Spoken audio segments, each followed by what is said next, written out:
Olá, quarto ano, tudo bem com vocês? Hoje a nossa atividade é de geografia. Nós vamos fazer as atividades do material de apoio, que fala sobre as comunidades quilombolas no território brasileiro. Na nossa última aula, nós fizemos os exercícios lá na página 14, fizemos até o número 4. E o número 5 era para fazer a atividade então do material de apoio. Esse número 5, então, nós vamos fazer hoje. Lá no material de apoio, vocês vão ver que tem uma página que é atrás daquela atividade de caça-palavras que vocês já fizeram. Lembra que a professora disse para guardar bem guardadinho que nós íamos usar o outro lado, a outra página. Então lá vocês têm esse mapa do Brasil aqui, dividido por regiões, e logo abaixo tem essas 5 perguntinhas aqui que nós vamos realizar hoje então. Esse mapa do Brasil, ele apresenta todos os estados brasileiros e quais locais que existem e a quantidade que existe de comunidades quilombolas, terras que são demarcadas que esse povo utiliza, que são os descendentes então dos escravizados de origem africana, que nós já falamos sobre eles várias vezes. Então vocês têm ali duas bolinhas, uma marronzinha mais clara e outra mais escura em cada um dos estados brasileiros que existem essas terras, porque tem estados que não têm.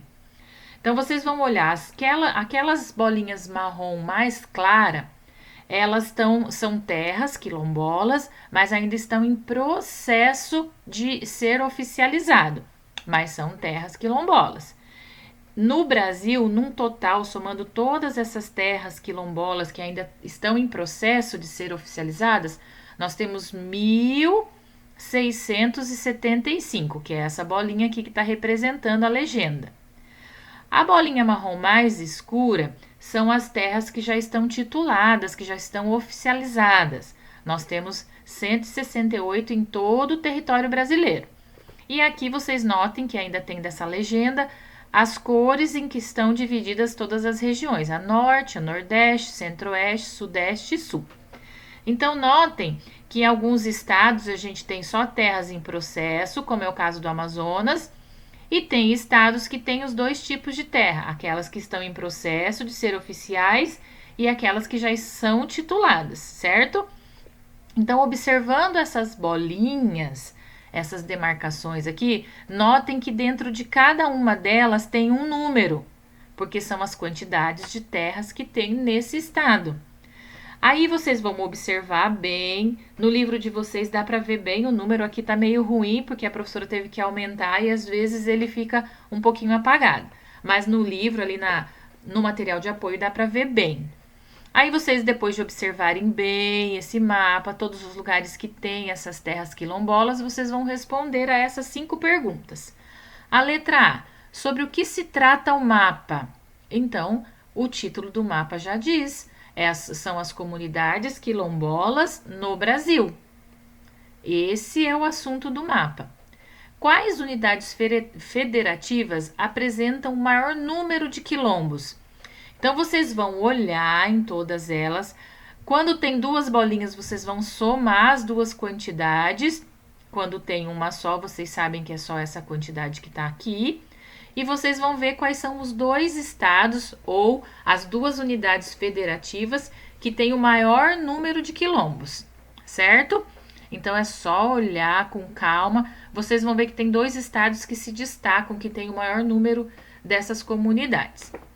A letra C, ele pergunta se há comunidades quilombolas no seu estado.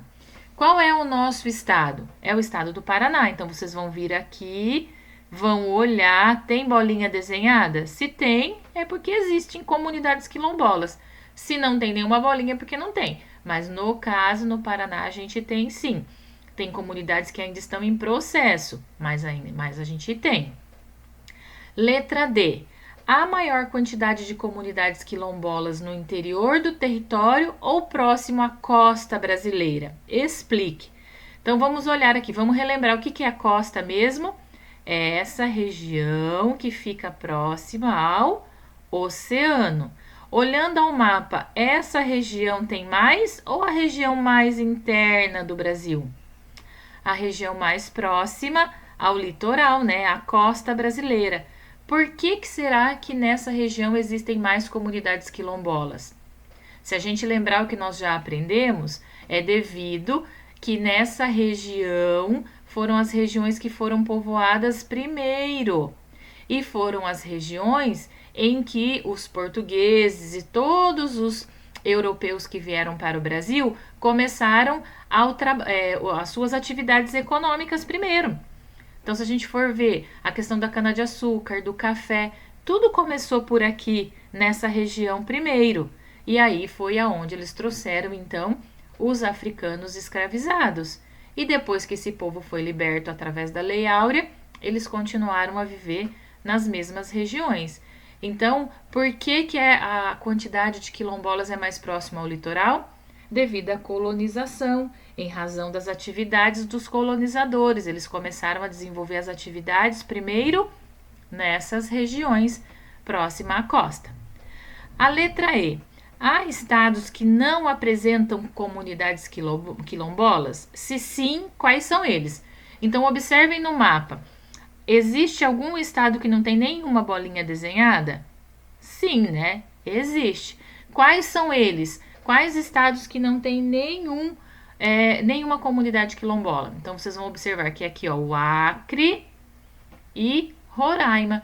Nenhum desses dois estados apresenta, então, comunidades quilombolas. Então, a atividade de geografia hoje vai ser essa atividade do material de apoio. Depois que terminar, tira a foto e manda para a prof. Se vocês tiverem alguma dúvida, se ficou com dificuldade de realizar alguma das atividades, é só chamar a professora que eu vou estar à disposição, tá ok? Uma boa atividade para vocês e até mais!